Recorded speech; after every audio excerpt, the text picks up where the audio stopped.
Look at you! You're so tiny. You look so much better now. These words were supposed to be a compliment. I had lost a lot of weight, and anytime someone would comment on it, I would subvert my eyes to the floor, let out a sheepish smile or nervous giggle, and try to change the conversation quickly. But secretly, as ashamed as I was to admit it, I loved it. Hearing comments about how good I looked was my greatest guilty pleasure. Better than any reality TV show or Netflix original that I could binge watch. I wore these comments like a badge of honor, like an award that told me, you've made it, you've done it, you are finally desirable. But this time was different. Undershooters, thick heat, and neon strobe lights, dressed in one of the smallest flat tops I owned, surrounded by drunk kids and their even drunker parents. It didn't feel like a compliment. It was a frat's parent weekend at Duke, and these words came from the mom of my closest guy friends in frat. We'd been friends since freshman year, and I'd met his mom many times. The second these words left her mouth, the room started to spin. I kept a smile plastered on my face and continued to laugh and nod along for the remaining bits of the exchange. I hugged her goodbye and then proceeded to run to the bathroom with tears in my eyes and a pit in my stomach. I didn't feel proud or beautiful or desirable. I wanted to throw up. Unfortunately, I know nothing special when it comes to struggles with body image. Most women I know have issues with it. It's one of those things that just creeps into your life. One day, out of nowhere, it is there. It is there in the pang of guilt that you feel but don't yet quite understand when you devour the bowl of ice cream and watch your mom politely turn it away. It is there when you are faced with your reflection in the fitting room mirror and for the first time notice the way your stomach juts out from underneath the t-shirt you were trying on. It creeps in silently, and it stays there until one day you realize it has become one of the loudest voices in your head. I vividly remember the first time I can recall being aware of my body in this way. I was swimming in the pool in the backyard of my childhood home.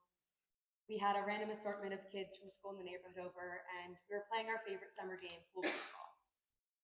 The game is pretty self-explanatory.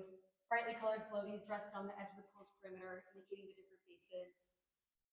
I was never very good at the game. Actually, I was pretty terrible at it, but that never stopped me from trying my luck. But on this day, I chose to opt out of pool baseball.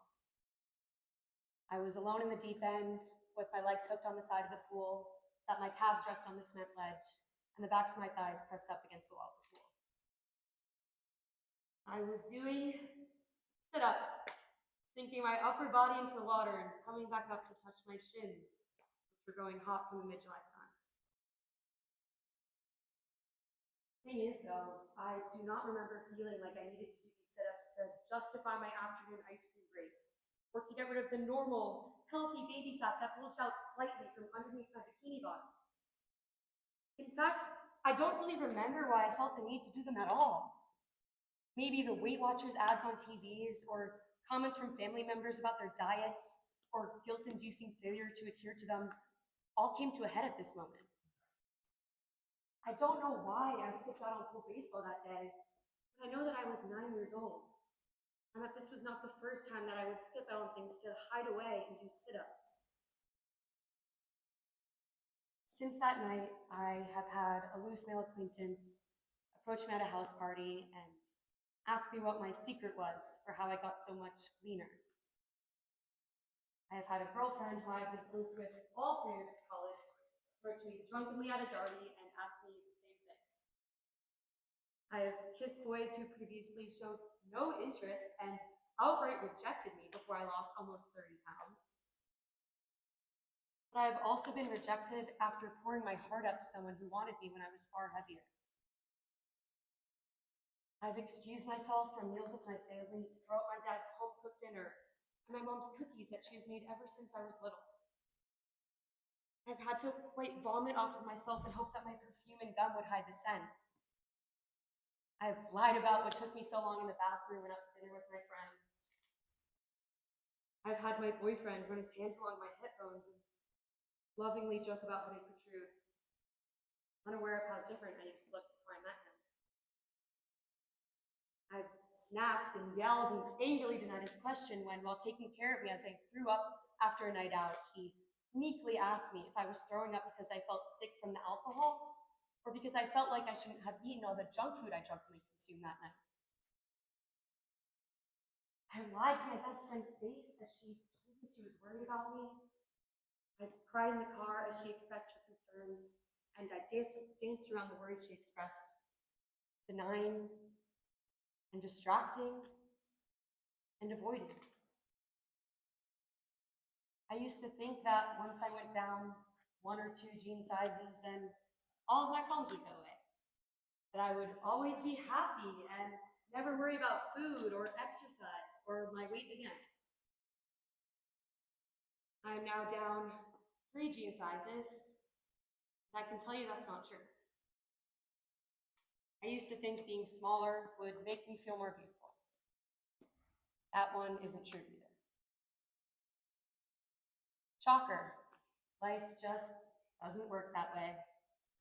Any milestone I achieve would just be replaced by some new, unattainable goal for what I was supposed to be, or do, or look like.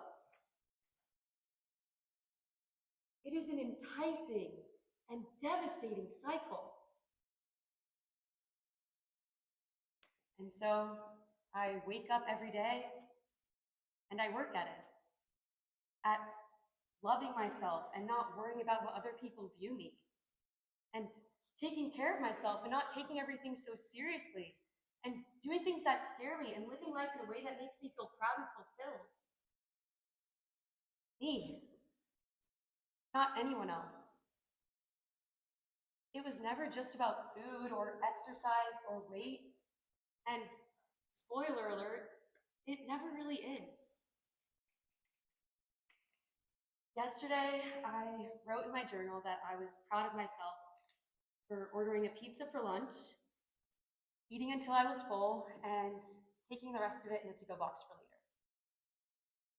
I wrote this with sincere thought and reflection, and then immediately after wanted to laugh words off the page.